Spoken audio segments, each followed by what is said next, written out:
Hello everyone, I'm Jesse. I'm Joey, And we are the parents of the JMJ Kids. And welcome to It's Time! Couple Power! Woo! Ay, nanggugulo ang aso! Oh my gosh, stop. OMG, matapon juice. Tron! Okay. Stop. Alright. Okay. Alright. Masyado excited. Alright. The topic, wait, let me just remove this. Ay, ito pala yun. Ouch. Our topic for today is citron na makulit. Familiarity. Dali, Ay, ano ko yung mata? Ay! Pasensya po, meron kaming ano dito. makulit na labs. Makulit na membro ng pamilya. Familiarity. Familiarity. Okay, the topic again is law of familiarity. Okay, And Tron. No, what is no, this? no, Why Tron. do we need to Tron. discuss?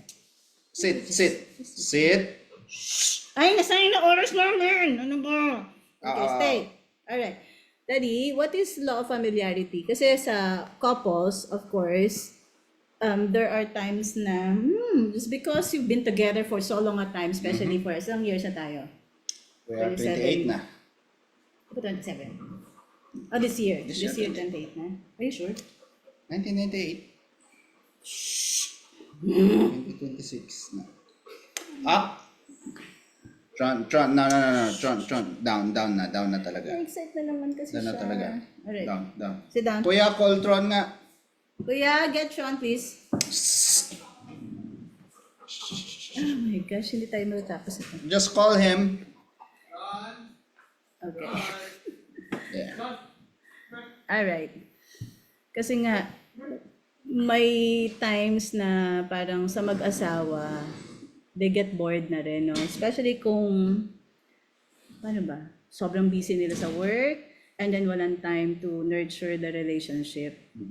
In our case, even if we are like 28 years now, parang hindi naman boring. Why? Because we do stuff together. So ngayon, let's talk about the law of familiarity, which is one of the things that we have to look out for. Lalo na kapag, siguro during first year, okay pa, no, first 2 years, pero once you start having kids and then routinary na yung ginagawa as a husband and wife na busy sa work, and then the guy comes home at yung wife na, let's say for example, yung wife stayed at home and wala na rin time maasikaso. Kasi meron talagang phases yan no, sa mag-asawa. So you have to always find a time to parang get you excited sa marriage. Huwag pababayaan. So, but first nga, if you remember, may mga, parang mga things na in the past, or yung sa first few years, yung ginagawa ng husband mo medyo cute-cute pa, or yung wife mo medyo cute-cute pa, na aliw ka pa, pero later on parang iinis ka na. Such as, parang example lang, generally. Yung pabiro. Pabiro-biro. Parang dati cute-cute pa. Parang Tapos natatawa-tawa ka. Tapos nung bibiro na ngayon, nainis ka na. Yeah. Ganun.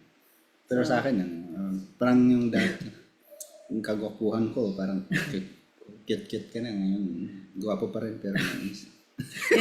Yung mga ganyan. Yung mga ganyan, exactly. Gwapo pa rin, pero hindi mo na. Wala ka sa mood, bibiro-biro ng ganyan. Ay, naku. So anyway, ano daw sabi na kasi I heard that we heard this from Tony Robbins. Tinuro niya yan. So number 1, what do we need to do para ma-avoid yan? Number 1 is appreciate and acknowledge. So I think we have to focus on the good qualities ng isa't isa. For example, sa akin, dali anong good qualities ko. Ang good qualities mo, yung everyday. Basta lahat. Sample nga eh. Parang wala akong masabi. Inulaan mo na ako. Yan, yung mga ganyan. Nag-iisip pa lang ako, inulaan mo na agad ako. Parang wala akong masabing good qualities ah. Saan kayo napunta? Dali, wait. Saan ba napunta mo yung good qualities? Hindi, parang wala akong kwenta nga nito. Patawa ka kasi. Ayun, mga ganyan, no? Mga patawa na mga ganyan. Yeah, Yan, appreciate. good And then kasi qualities, diba? in our family, we practice yung gratitude at saka honoring. And maganda yung ginagawa natin in the past with the kids, no?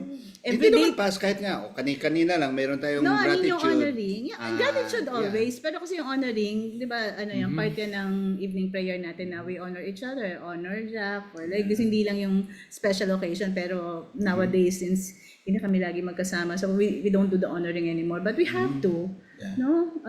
Maganda yun before na-realize ko, no, yung mga kids, they grew up thinking na yung mga small things that they do here in the family, we appreciated. Tapos yung qualities nila, dun lumalabas na, for example, si Jack was the one doing the dog's place, Yeah, so cleaning, the ayan. mga animals. Sa kanya yung mga animals. So, yung quality niya na parang animal lover, may patience siya sa ganon, and then, very loving siya. So, siya lang yun. No? And then, of course, yung bata na na-appreciate niya yun, and then he thinks na, oh, ako yun. And then, until now, he is telling us, oh, if I were there, I would be playing with Tron all the time, mga ganyan. So, parang, they grew up thinking na, number one, we appreciated their efforts. And number two, yung certain qualities nila as a person. So, individual traits yan. So, in our case, sa mag-asawa naman, we, of course, it was part of our, evening prayer before. Pero hindi na tayo honoring. Although the gratitude is there. So, yung honoring part is, we honored each other for the daily things actually whatever that they do, whatever they did, whatever they sa accomplished. sa atin mag-asawa. So, ino-honor namin isa't isa. Especially yung mga simple tasks like driving, no? I mean, it's too routinary. Talagang ginagawa yan ng tatay or ng nanay, no? Whoever drives. Pero, you don't get to appreciate that every single day. Although, kasi routinary na siya. It's normal. Yeah. But, kaming mga kids, I mean with the kids, we tell him, no, we appreciate his driving kasi we get to, see places. Pag hindi siya ang driver, di ba si Jake noon, pag hindi ikaw ang driver, hindi siya nakakatulog kasi he doesn't feel safe.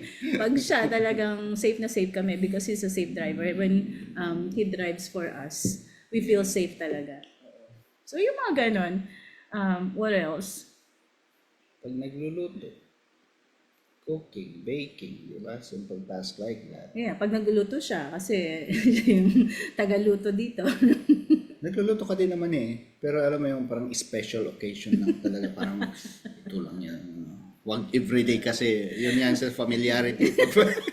Everyday naman.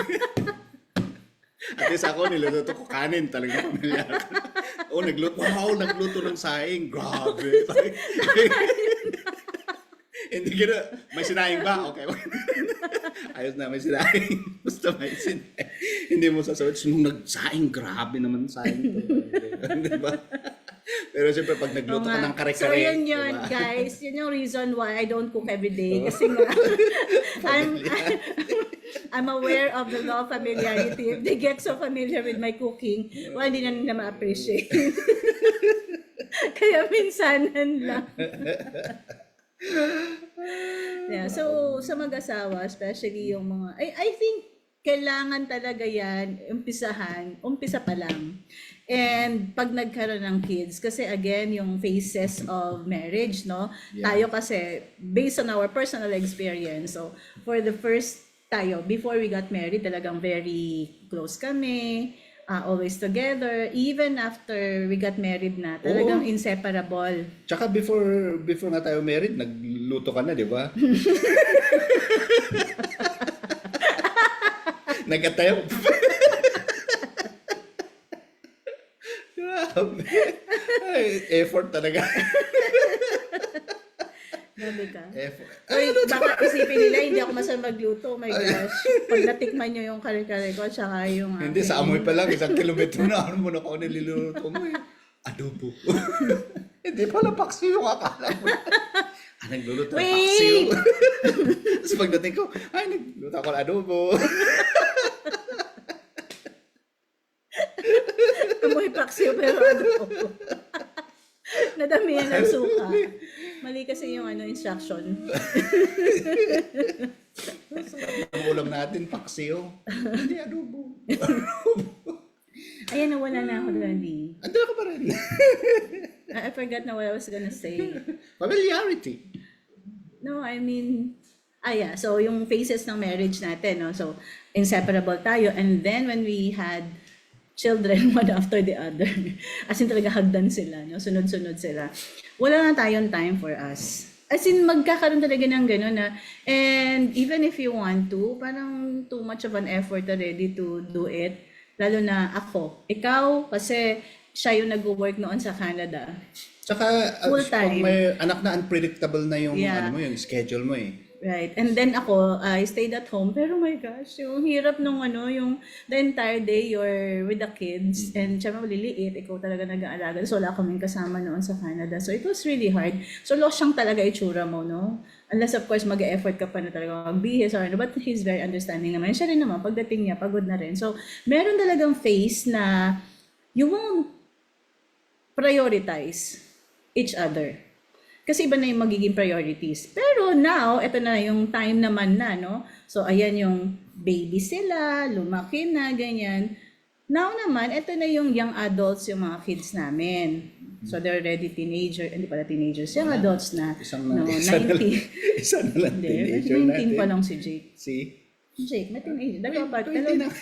Dalawang teenagers pa. So, ngayon, since young adults na sila and they have their own lives, kami naman ulit. So, babalik ulit kayo dun sa time na kayo na lang yung dalawa. And even if hindi lang kayong dalawa, even if they're still with you in the house, Pero meron na silang... time, mas marami ng time tayo. May sarili na silang buhay eh. So, hindi mo na sila papakialaman talaga. So, talagang babalik at babalik din kayo. Now, if you did not take care of this, no, parang during this period, from the time that the kids were little, so pag you did not do anything to, bring back the spark, wala. Hindi maganda yung magiging old age ninyo. Tsaka parang babalik kayo pa babalik kayo sa step 1, yung mag-start pa lang kayong parang magkakakilala. Buti pa kung ano gusto. ganun. Pero 'di ba, normally ang nangyayari is parang they just fall apart. Parang friends diba, na lang, hindi na sila talagang lovers. Pag ano tawag doon, di ba paginggan mo yung kwento ng yung mga mag-asawa na nagtatrabaho sa ang tawag nila sa ito, ano nga yan, roommates. Yeah, tsaka yung nung nagka-pandemic, di ba kailangan mag-stay sa isang bahay, sa bahay. Hindi nila alam kung paano sila mag-adjust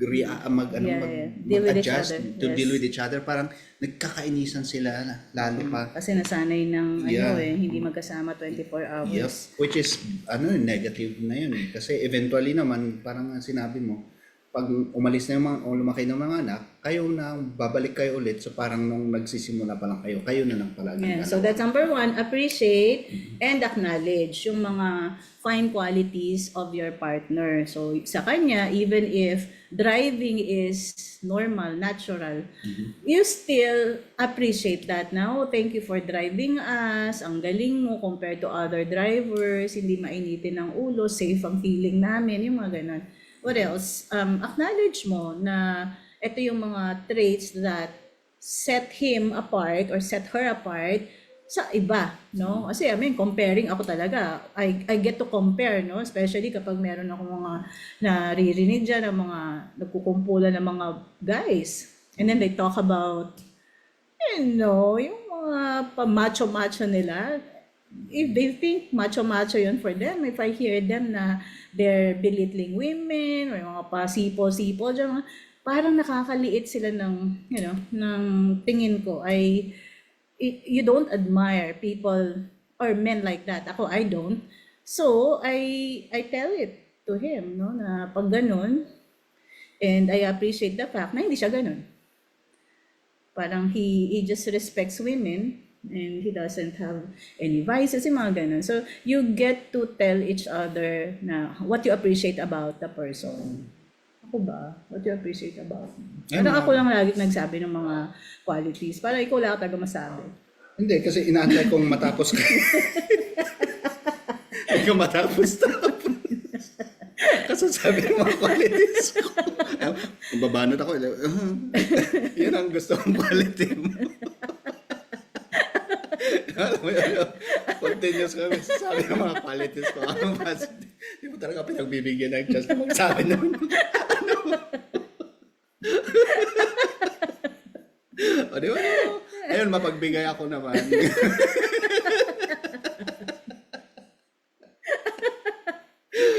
Hindi ako nagipag sa'yo. Kung gusto mo, edi go ahead. Hindi naman. Alam mo, ikaw naman is, ang good quality mo is family first, diba? Usually. Dapat ang family intact yan. Dapat yung relationship yan is strong. Kumbaga, first things first sa family, sa buhay. Kumbaga yung mga other stuff, other concerns, material stuff, yung mga ganon, second na lang yan. Kasi you always want to prioritize yung family, relationships. Yung palang sinasabi mo nga, kung hindi dahil sa iyo, hindi na kayo nagkausap-usap ng mga pinsan mo, mga kaibigan mo, mga batchmates mo. Kasi kumbaga ikaw yung nag-maintain sa communication, yung mga ganon. Para sa family din natin. True. Kung siguro kung hindi mo rin siya, kung hindi mo Yeah, that's true. Kung hindi ko tayayain na umuwi ng probinsya, parang hindi ka uuwi sa probinsya niyo. Tsaka kung kung hindi mo yung mga bata sa kanila, online na, let's do this, let's do that. Parang, okay, nag-aantayan na lang kung sinong mag-initiate na, okay, let's come together, let's do this, Kasi hindi ko yun forte rin, parang, okay. Yeah, even mga birthday, parang hindi mo lang binabati nanay tatay mga birthday. Hindi, birthday naman, pero hindi ko ina-anticipate na ano kayo gagawin ko sa birthday. Mga 5 months pa lang, birthday. Sige, hintayin natin, ano kung gagawin natin. Parang ganun, hindi ko yun, ikaw, parang iniisip mo na kung ano. Anyway, alright. So, number 2, create novel experiences. So, kunyari, medyo boring na, dapat create something na only the two of you can do. For example, ako, I always include ayun nga, inclusive ako, no? Yan sabi niya.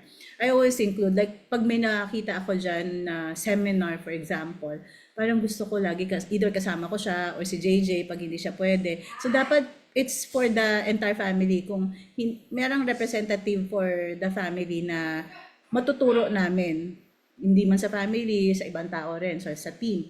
So, yung Tony Robbins, no? We did the Tony Robbins.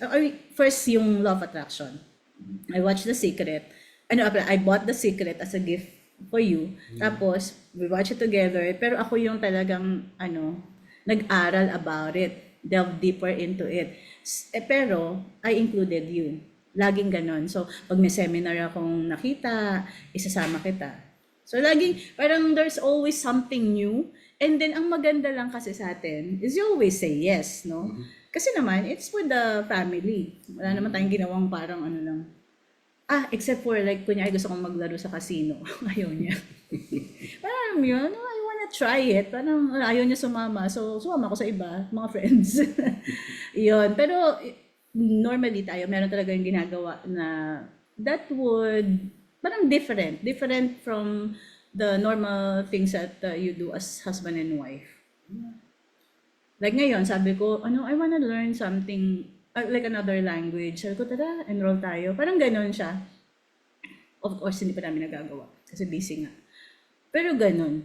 You have to create something different from the normal things that you're doing as husband and wife. so that it doesn't become routinary, ordinary. And then later on, parang sawa na kayo. That's why, ang nababasa ko normally, sa mga husbands na working, since let's say, yung wife nila, since siguro yung wife, either housewife man yan, or nag-work din, pero kasi ang babae, naiiba yung priorities. Di ba, mas nagmamature agad ang women kesa sa lalaki. So, kunyari, pantay sila ng age, pero nag-mature agad yung babae kasi nanganak na, ganyan, iba na yung inaasikaso niya, iba na yung priorities niya, pero yung husband gusto pa rin magbarkada, ganyan. So, tapos hindi nasasabayan ng wife. And then yung husband, siyempre magreklamo yan sa mga friends or sa mga, especially pag women friends, doon nag-i-start yun. Kasi parang wala ng spark sa kanilang mag-asawa. Hindi na sila ganun ka-exciting sa isa't isa. And normally, lang yan, one-sided. Kasi nga, hindi sila sabay nag-mature. Yung babae, nag-mature na dahil may mga anak na, asikasuhin, ganyan. Pero yung lalaki, ang iniisip pa rin, barkada or labas. So yun, dapat meron kayo, parang either sabay kayo or at least do something different Dapat, na kayo lang dalawa. Para, meron kayong parehong interest. Na kayo dapat yung parang shared experience. watch a movie together, Ang problema kasi magpaspa. halimbawa yung husband, ito yung aking sets of friends, sets of barkada. Tapos yung wife naman, ito naman yung aking hobby. Tapos wala silang common interest. So eventually, naghiwalay yung daan nila kasi wala silang common ground. So, dapat may common. Like in my case, hindi naman lahat ng mga ginagawa ko gusto niya. So, I have my girlfriends, Pag nag-ispa kami. Pero wala akong boyfriend. Yun lang, Daddy. Ay, gusto ko. I think kakaiba ka talaga. Diba parang, tinakwil niya lahat ng mga barkada niya. tinakwil. Yes, oo. Hindi As naman in, tinakwil. tinakwil mo talaga sila. Parang tinakwil Wala, parang wala man lang kayong barkada night. Na? Ako, at least meron pa ako. Iba-ibang sets of girlfriends. Iba-iba yan. May date, may Siyempre, Wednesday iba group ako. yung mga babae, iba naman meron yung akong, basta marami akong mga group of friends. Ikaw parang wala eh. Anyway, maganda rin. I think nakatulong din yan. Kasi iba naman kapag, although I let you know, kunyari, gusto niya talaga farming, ganyan. Siyempre, hindi ko rin yan gusto. So, siya yan, mag-isa siya dyan na nagka-farming. Pero, meron din kaming common. Yun yung sasabi niya na dapat may common kayong dalawa. Like, ganyan, nag-LOA kami, self-growth, Bible study, together. Mahilig ka nga lang sa, sa farming. Yun nga lang, ayaw mong gawin. Kumbaga, remember yung manok? Ay, may manok. Kunin natin. Kunin natin ang mga manok. Dumami. Dami Ay, na may na. pusa. Kunin natin. Kinuha rin namin. Lagaan nyo yan. May aso. May aso. Kunin natin. Naging farm tuloy yung bahay natin. So, mahilig din ako, pero bahala kayo. Ako lang taga-collect. Akong taga-kuha. Kayo Come bahala. here. Come, dali, up here. Dali, up. Up here, quick. Come. Up. Yay. Tabat, ching-ching. Ayan. Ayan. This is quick. Ano yan? Ano rin yan? Galing yan sa labas. Ano to? Stray cat. Stray cat yun. Kala mo Stray cat Salamat yan. ka.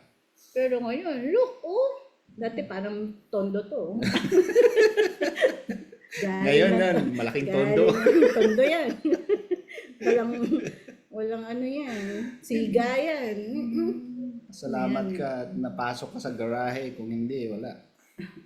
Okay. Number 3, communicate deeply. Share your dreams, fears, even silly thoughts so that you can keep the connection alive. So I think very important yan, communication. Kasi pag yun na nga, hindi na nag-uusap, hindi na kayo best friends, wala na. Gusto mong kwentuhan yung isa, parang hindi naman siya makarelate. Very important din na medyo dapat same wavelength kayo. Yeah. Very important yan. Kasi pag kunyari, ang pag-uusapan na about politics, tapos yung isa walang pakialam or walang alam, paano kayo magdi-discuss? Even if hindi kayo mag-jive. Even if opposing views kayo. Pero at least nag-uusap, di ba? Dapat ganon.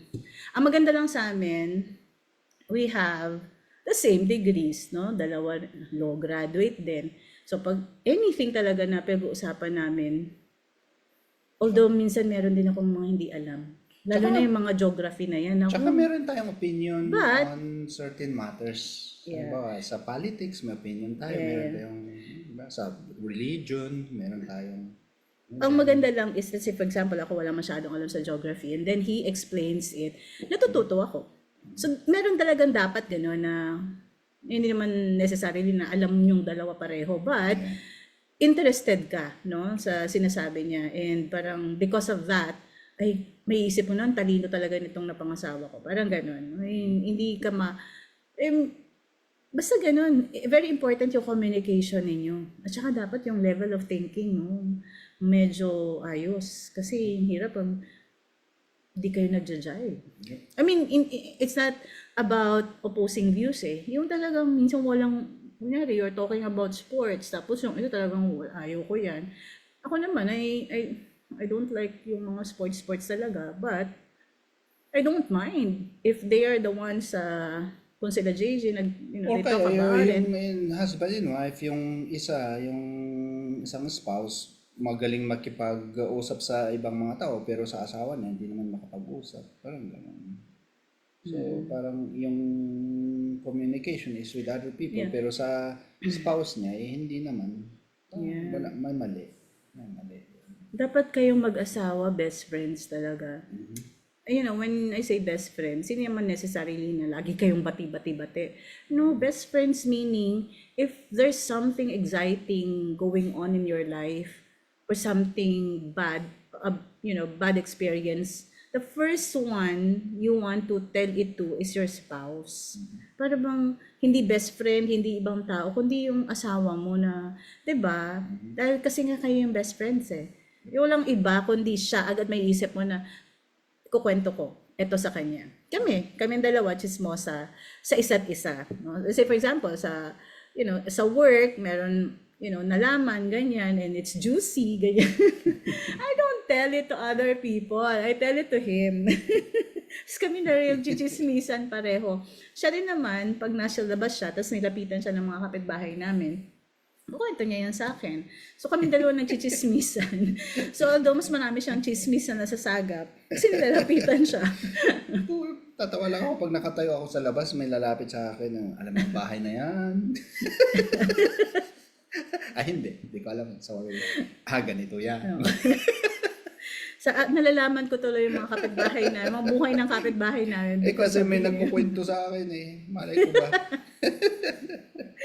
Yung mga hindi ko kilalang kapitbahay na, nakikilala ko na dahil sa chismis niya.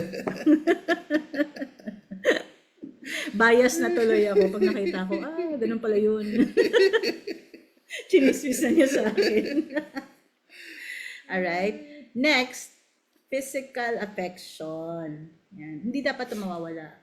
Ito na pansin ko, no, sa mga couples, married couples, kahit na bago-baguhan pa lang, pag kunyari, sa photo, no, sabihin mo, kiss lang sila, parang nahihiya sila. I think yun yung dapat nating alisin. If you're married and if you're asked to kiss each other, kahit na in public, show it. Kasi the more that you don't, the more na hindi nagiging normal. It has to be normal. Kasi married tayo eh. Tingnan mo nga yung iba, no? I mean, ang dami ng mga movies about mga third parties. So, sila pa yung very outspoken, sila pa yung malakas ang loob. Why? Kasi dami mga movies about them. Naging normal na yung pag third party ka, ikaw pa malakas ang loob. Kasi yung mga couples, hindi sila tumatayo na, hey, kami mga couples, there's nothing to be ashamed if we kiss in public, if we do PDA. Kasi we're married. And the kids need to see that. Even in the house. Hindi pwedeng, alam mo, yung mga nakikita ko ng mga reels, yung mga iw. Yung mga bata, iw. If the mom and dad, if they kiss, dapat mag-cheer yung mga bata na, oh, my mom and daddy are kissing. Diba? Yeah. Sanayin natin sila ng ganun. Ayun yung I think kailangan ng every family, hindi lang Pinoy. Lahat ng pamilya dapat ganun na makita ng mga kids how it is to be married. No? Makita nila na dapat yung daddy mismo sweet sa asawa kaysa makita niya yung daddy na sweet sa iba. Right? Tapos yung mommy din, maasikas or sweet din. Basta yung they're sweet to each other, yung mga kilitian, yan. So that also the kids would know na this is normal, there's nothing wrong with this. At pag nakakita sila ng ibang view na, yun ang abnormal. Right? You have to make all these good qualities normal for your family. So that later on, yung mga anak natin, they would know where to stand. They would know their values. Diba? Parang yung mga kids na ngayon, na nowadays, they're confused. They're confused about what love is. Yeah, kasi yung, alam mo yung sa society kasi, yun ang parang very vocal sila eh. Alam mo yun? So, yung mga kids naman, they think na, yun siguro yung normal. Yeah. Kasi sa bahay naman, just my parents, they're dry or Yeah. they're not showing the affection with each other. So, ang nakikita nila is Yung yung, ibang tao, yung yeah, sa sa society. movies, mga Hollywood movies pa. Yeah. Na, alam mo naman. So, Dapat sa bahay, pakita na ninyo sa kids kung ano kayo dapat. Ano dapat ang tatay, ano dapat ang nanay, or you with each other, ano kayo dapat as mag-asawa. Kasi especially now, alam natin, no, we did that, no, in our family. Growing up talagang itong mga kids, we kiss and hug sa harap nila, and we encourage them na to kiss and hug us also and each other. So nasanay kami ng ganyan, very physical. Now, yung babae namin, si JM, parang tumaas masyado standards. Ngayon parang walang boyfriend at ayaw magka-boyfriend kasi sabi niya, nakikita daw niya dun sa Canada, no, yung mga men, parang they don't take care of their wives. Yung mga babae, nagtutulak ng stroller, yung lalaki, naglalakad lang, hindi man lang hawakan or tumulong sa stroller or sa bag or something. Kasi nakita nila yung daddy nila with me, he would take care of everything. As in talaga siya, even my bag, he would carry my bag. So parang very gentleman.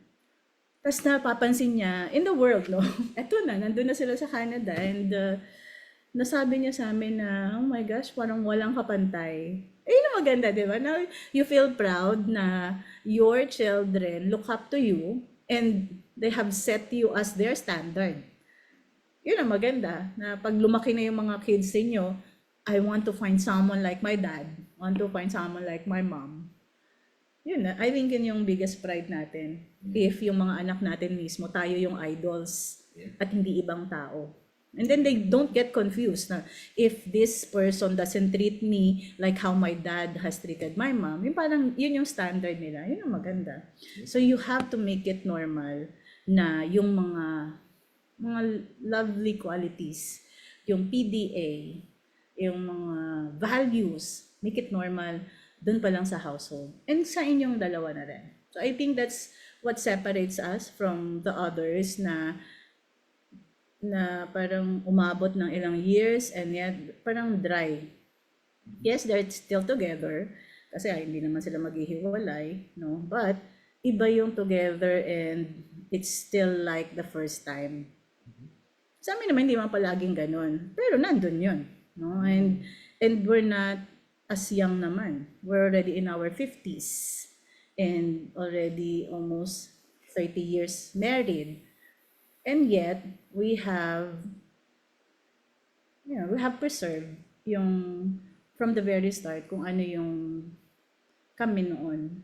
It's still like parang first year pa lang, no? Yeah. Of course, sumanda na yung itsura, Hindi pa. tumaba na, but we still maintain the same sweetness. And yung familiarity, I think, yes, we have become familiar with each other, but hindi siya naging block for us to not to spice up the marriage anymore.